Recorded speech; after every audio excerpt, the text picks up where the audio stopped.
videos in this video, so make sure you like the video. If you like the video, or even like the video just because, I think that's the best choice. And subscribe to the channel. I think we are at almost about 6,100 subscribers. 6,100.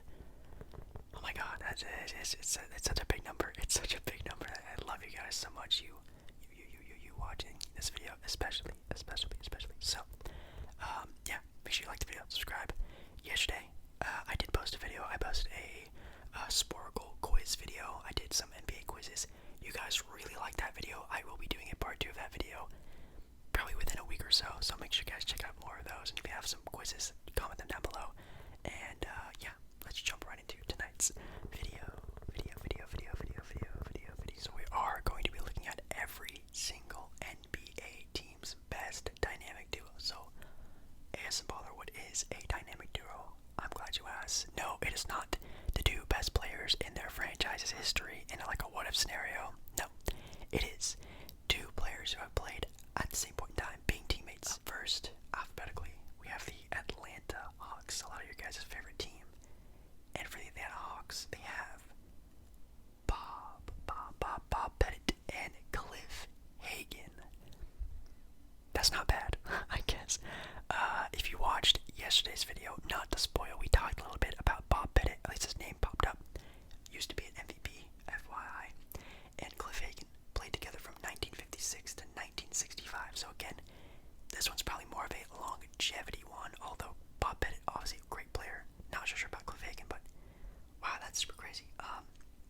The duo combined for a total of 14 NBA All-Star games, 11 All-NBA team selections.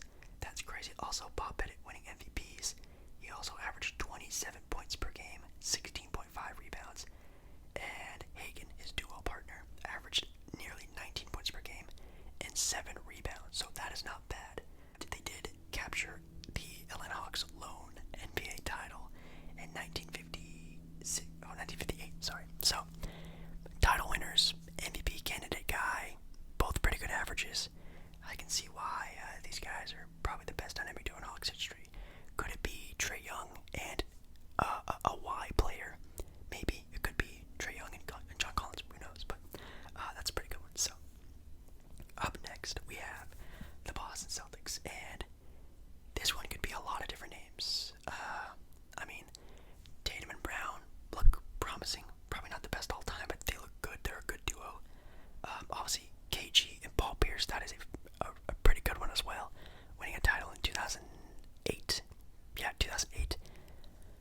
But I think, in my opinion, it's got to come down to Larry Bird, Kevin McHale, and Bill Russell, and Bob Cousy. I think those are my picks. And they do go with Bill Russell and Bob Cousy, playing together from 1956 to 1963. Obviously, Bill Russell, the dude has all the championships. Bob Cousy was along for a lot of those title runs, and just being a complete dominant player in himself. Bill Russell, that is. And Bob Cousy also being a very good player. I think he also won some MVPs. Then again, don't want to spoil my last video, but we sort of talked about a lot of MVPs in that video.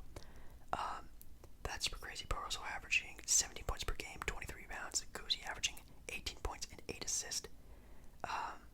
That's crazy. 13 All-NBA team selections, multiple time All-Stars, multiple time this, multiple time that. Bill Russell, you're going to be racking up all the accolades. Next up, we have the Brooklyn Nets, and although here they have Jason Kidd and Vince Carter, who they were good. They went to the finals. Very, very, very good. You had prime Vince, arguably prime Jason Kidd. I think, yeah, I'd probably say prime Jason Kidd. Brought a pretty bad team to the NBA Finals, obviously losing to Kobe and Shaq, and I think also did the Tim Duncan Spurs as well. So they went to the finals twice and lost twice to two dynasty teams. But if this was my list, which is my channel, I can say what I want. I am 10,000% already going with James Harden and Kevin Durant. That duo, just in the games we've seen and games we are going to see coming this playoff NBA Finals run they're going to have, they're going to win the title. So I'm just going to say it now. They're probably the best duo in the team's history. Yeah. I'm trying to think if Dr. J had any good and notable teammates when he was in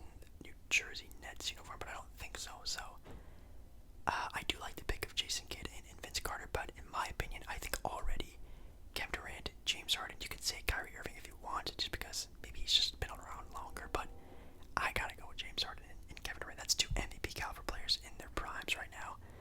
I think it's pretty easy to see. Next up, we have the Charlotte Hornets, and they have Alonzo Mourning and Larry Grandmama Johnson playing together from 1992 to 1995, a 3-year span. I think that's good. I think that's okay. Obviously, this is prime Alonzo Mourning, defensive-minded monster, and Larry Johnson, a very powerful, kind of above the rim type player, kind of like how Zion Williamson plays, but just not as explosive, but still a very good sort of power forward / small forward. I like that one. I mean, obviously Kemba is probably the greatest player in that team's sort of history. I don't want to say best, but definitely greatest, most meaningful. But Kemba never really had any teammates, so he can't really be in the duo conversation. It could eventually be, like I said with Trae Young, an ex-player. It could be LaMelo Ball and ex-player, some sort of random person in the next couple years if they draft or sign. So that'd be kind of cool to see. But Alonzo Mourning and Larry Johnson. Alonzo Mourning averaging 21 points per game and 10 rebounds and averaging 3 blocks per game during this time period. Wow. Larry Johnson averaging 20 points, 9 rebounds, and 4 assists. Whew, that's a good duo. I'm not even gonna lie about that. That's absolutely crazy. Next up, we have the Chicago Bulls, and I guess Zach LaVine and Nikola Vucevic can throw their names in the ballot for that. Derrick Rose and Joakim Noah, or Derrick Rose and Luol Deng. Not bad, but yeah, I think we're gonna have to go with Scottie Pippen and Michael Jordan. That's easy. Don't even need to go into detail by that one. 6 titles, undefeated in the NBA Finals. I mean, obviously Michael Jordan, the GOAT, the greatest player of all time, and then you have Scottie Pippen, who, arguably, if he was on his own team, could have even won a title by himself. Who knows how well Scottie could have blossomed by himself? Well, we saw that a little bit when Michael Jordan retired, and Scottie Pippen took that team very, very, very far. And obviously, adding splashing in Michael Jordan after he came back from retirement made them a dynasty again. So, that's good. That's easy. That's all fun. That's a very easy one. Obviously, the easiest one of all time because they are, at least arguably, the greatest duo of all time. Then we have the Cleveland Cavaliers, and they have LeBron James and Kyrie Irving. Yes. Oh man, I miss this duo a lot. These guys played so well together. These guys just have such even demeanors to the game. They want to play so well and so hard together, and it's so fun to watch. It was so fun to watch them, especially obviously in the 2016 finals, or even in all the playoff runs they had playing together. Man, that team was so good and fun to watch. That one's just not arguable. I mean, you could argue LeBron and another player, but Kyrie's definitely the second best player probably in that team's entire history behind LeBron. Maybe you could argue like Mark Price or someone, but LeBron, man, LeBron and Kyrie, love them. Next, you have the Dallas Mavericks, and they have Dirk Nowitzki and Jason Terry. Yes, that's interesting. I mean, I know obviously Steve Nash played with Dallas at a certain point in time, but definitely wasn't, Phoenix Suns, Steve Nash, Jason Terry. That's not bad. I'll agree with this. Jason Terry, it says here they played together from 2004 to 2012. I think definitely in the later tens. Jason Terry was a very, key player in that team. Obviously, talking about the Dallas Mavericks little run they had against the Miami Heat in the NBA Finals and upsetting that team. Very cool, but obviously Dirk is just the greatest player in that team's history, probably always will be, but Jason Terry, interesting duo partner. For the Denver Nuggets, they have listed David Thompson and Dan Issel, who, Dan Issel was a pretty good, I think he was a forward, was he not? David Thompson, we talked about not too long ago, either being a great college athlete, but also a dominant scorer in today's NBA. He averaged, David Thompson, 24 points per game, and ISO averaged 21.5 points per game and 8.8 rebounds per game. They had 4 All-Star games combining together in 2 All-NBA selections. Wow.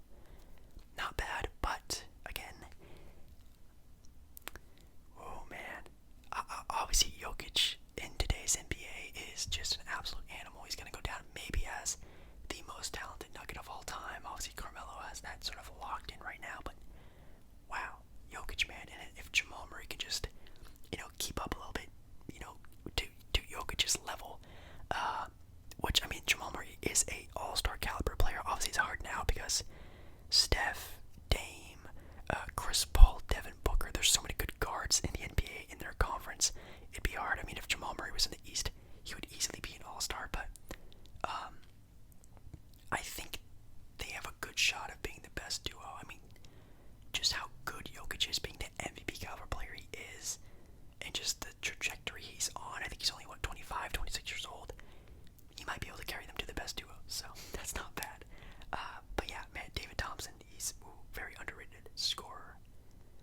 Next, you have the Detroit Pistons, and they have, obviously, Isiah Thomas and Joe Dumars playing together from 1985 to 1994, winning 2 titles, being the bad boys, being a great dynamic backcourt, just lockdown defense, great offense.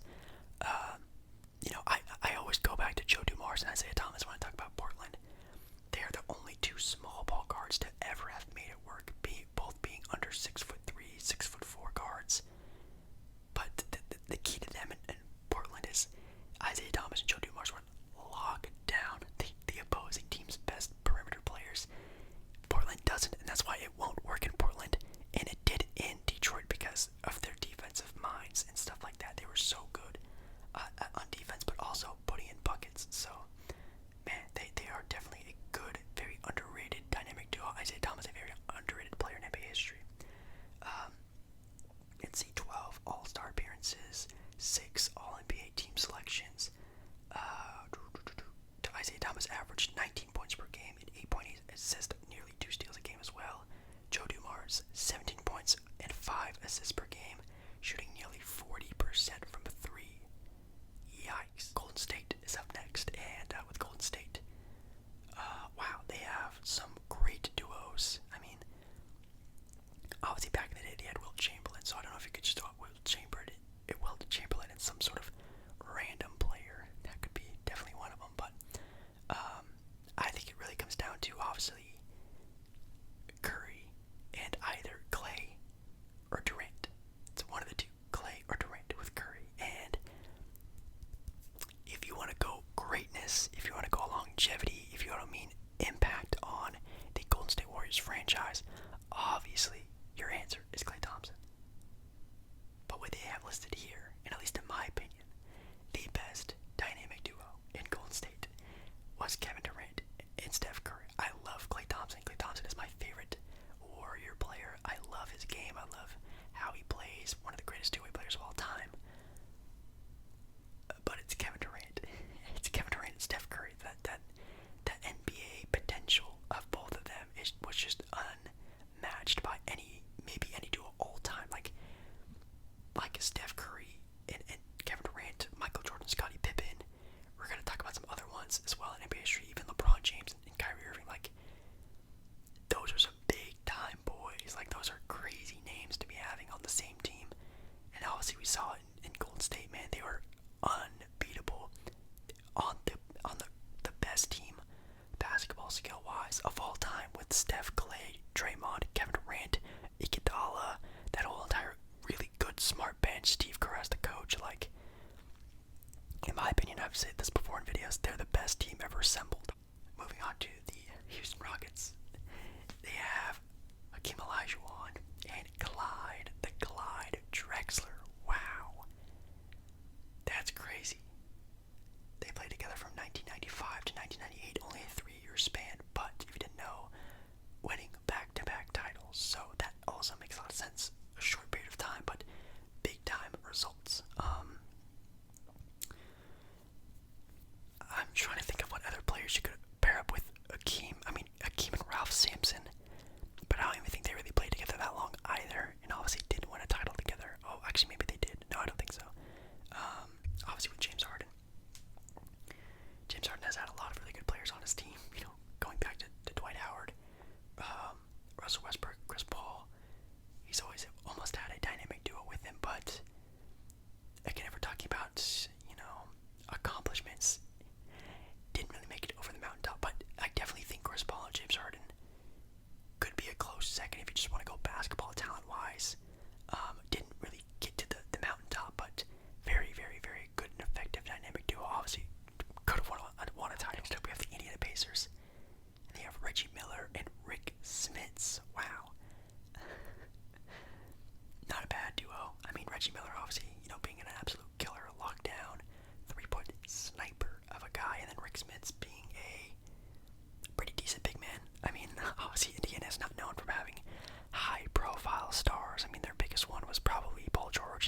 Smits, Reggie Miller, not bad. I mean, I think also Jalen Rose played for the Pacers at the time, but Rick Smits was probably a better player overall.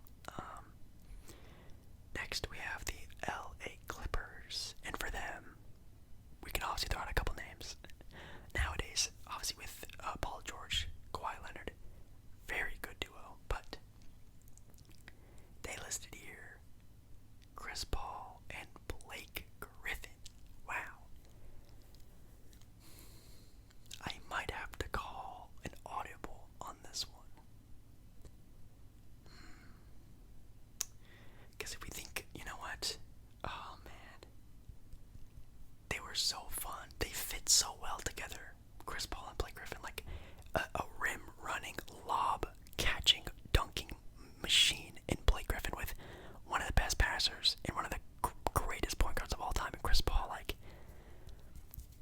that's really good, but also with Kawhi and Paul George, like, oh my god. You know what? As a fan of the NBA, I will accept Blake and Chris, but in my mind, I feel like it's probably Kawhi and Paul George, but I'm fine with this answer, obviously. Playing together for 6 years from 2011 to 2012. Chris Paul averaging 20 points and 10 assists, 2 steals. Blake averaging 21 points and 8 rebounds, 4 assists. 9-time All-Stars and a 9-time All-NBA teams during that stretch, I think. Wow, they're good, but obviously if we're talking about just basketball skill-wise, could be Kawhi and Paul George. Next up, we have here the LA Lakers. Lakers now. And they have here, well, they actually have a lot of great dynamic duos. Obviously nowadays having LeBron and AD, already title winners, already pretty favorable odds for winning another one this year, which not gonna happen. Brooklyn Nets kind of ruined the party for everyone, but and obviously with Magic, Kareem, great, Kobe, Pau Gasol, also great. They have here listed, obviously, Kobe Bryant and Shaquille O'Neal. Yes, Kobe and Shaq. Do I think that is the best duo of all time for the Lakers? Oh man, I mean they obviously, back to back finals. I feel like they're in the finals almost every year during the early 2000s. Could have definitely won more if A, Kobe had a little bit more time to develop his game, and B, Shaq and Kobe could mesh well together. Obviously they did squash their beef, which was good that happened. They sort of made amends with each other because they were both just highly competitive players. Obviously we all know Kobe Bryant, but also Shaq was very hard-headed as well, and they all wanted to be alphas. And they didn't really work out, but obviously Shaq, got his titles where he needed them, and, well, his one title, and then Kobe got his after he sort of got more into himself in his prime and stuff like that, so that's really cool to see. So, I mean, obviously, Kareem and Magic Johnson, man, that's just, I might have to take them over Kobe and Shaq, just because, like, the mesh, I mean, obviously we're just going basketball talent. I mean, Kobe Shaq is Kobe Shaq, but the way Magic and Kareem played together, the way they coached, well, not coached, but, played as teammates together, might be more of like a dynamic duo, because they cooperated better, but I will accept Kobe and Shaq, but Magic and Kareem might be the right answer to a lot of other people. Memphis Grizzlies, you have Marc Gasol and Mike Conley. Pretty easy, I agree. I think Ja and Jaren actually have a good case. I'm not saying now, but in the future, to take that role. Obviously, Mike and Marc Gasol did good in their time in Memphis, but didn't really accomplish a whole lot. And I think Jaren and Ja can do something like that, make a nice little, Western Conference title run or something like that at some point in time in their careers. But I really like Mark and Mike Conley. Miami's up next, and yes, Miami has been blessed with a great talent. Obviously, being in South Beach, you're probably gonna attract some talent over the years.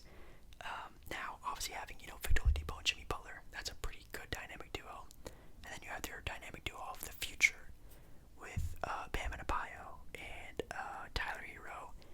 Pretty cool to see as well. But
players, but God, Kareem and Oscar Robertson, man, that's a great duo.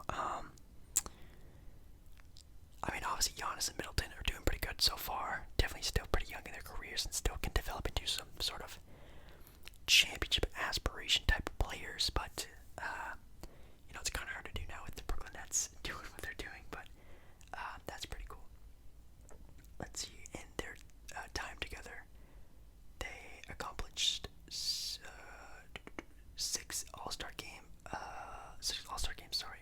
5 All-NBA teams. Kareem was a 3-time MVP in these 4 years. Kareem also averaged 31 points per game and 16 rebounds. Oscar Robertson averaged 16 points and 7.5 assists. Wow. That's pretty crazy. At one point in time, they broke the record for most wins at 66. Obviously, now it's 73. And also in a championship. So they had one championship. Dang, wow. That's pretty crazy. I think this was a certain point in time where Oscar Robertson was about to retire and Kareem was sort of on the rise. So that's why he didn't really accomplish a whole lot, is because Oscar was about to retire during that time period. So that kind of makes a lot of sense. Okay, so we have the Minnesota Timberwolves up next, and I just scrolled to it. And wow, that's interesting. They have here listed Karl Anthony Towns and Jimmy Butler. Sorry, that's crazy. Only a 2-year span of 2 players that you would not expect to be on this list. Wow. I would argue probably just because of how great Kevin Garnett is and was at that time being an MVP, I would have argued Kevin Garnett and Sam Cassell. Sam Cassell was a good starter during that time period. Obviously, Karl Anthony Towns and Jimmy Butler are good players, but you had MVP, literally MVP of the league, Kevin Garnett, and then a really good player in Sam Cassell. I think that maybe would make more sense as a dynamic duo. Cat and Jimmy Butler, I don't believe that. I think there's probably better ones in that team history. Maybe not, I don't know, but dang, man, that's pretty crazy. We have New Orleans next, and they have Chris Paul, David West.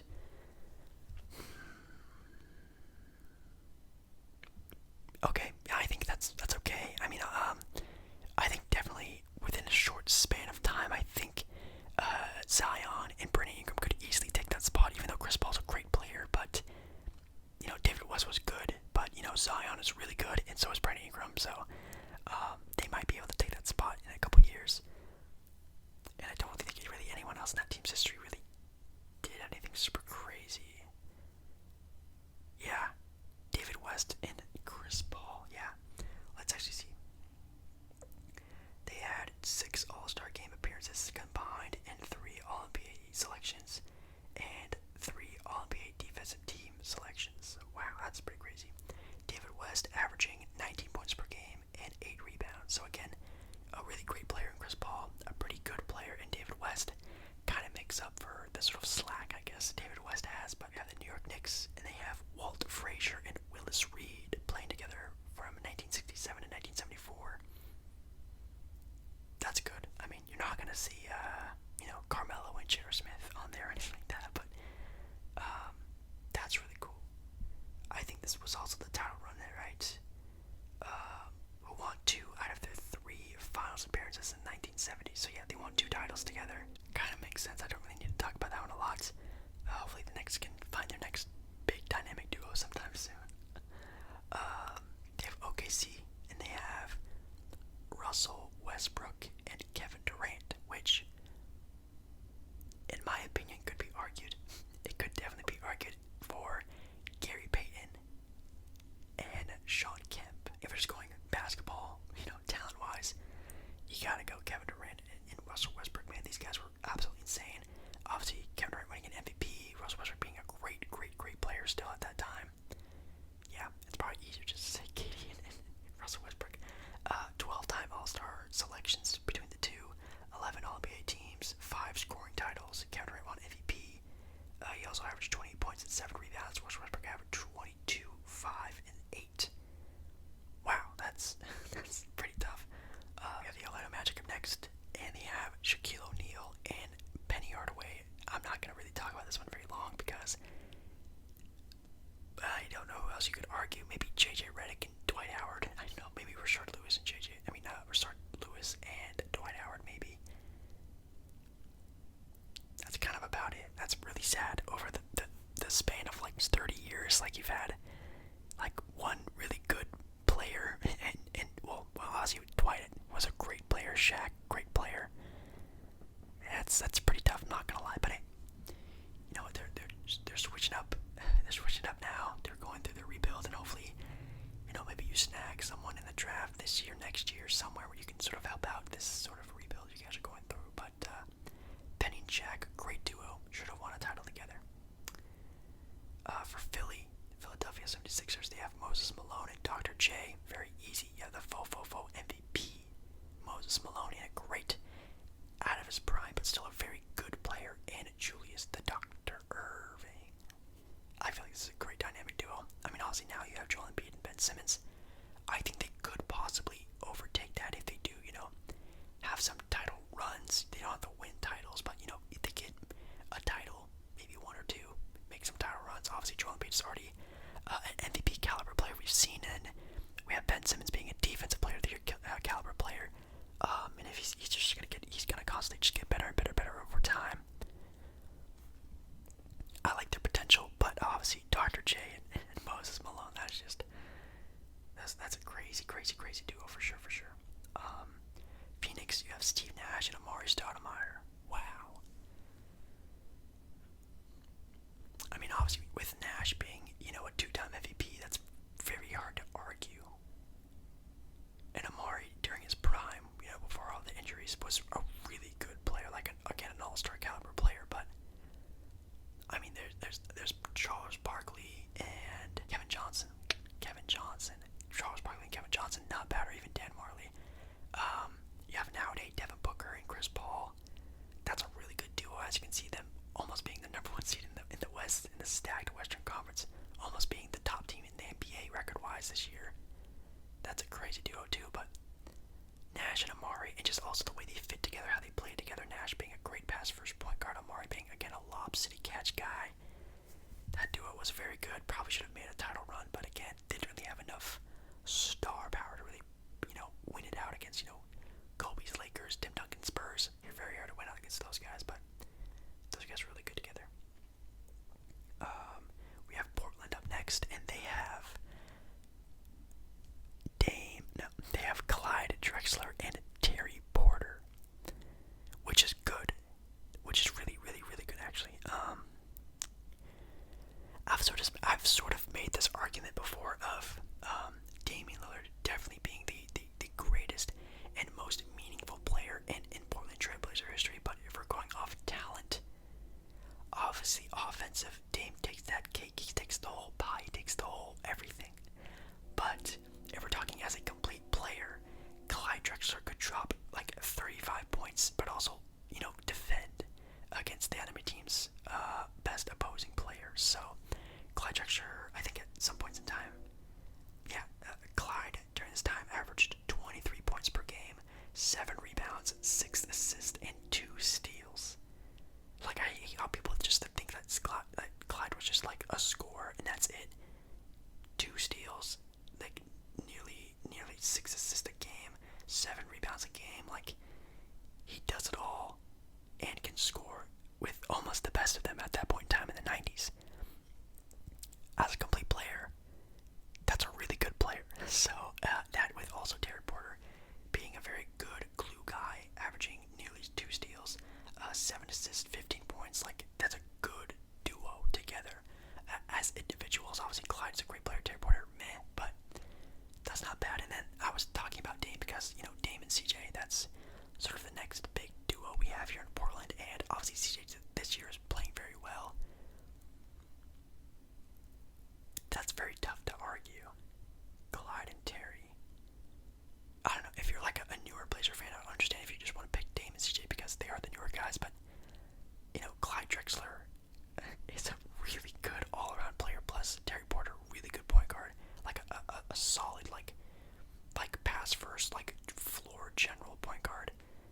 They might have to take the cake for me, but that's just my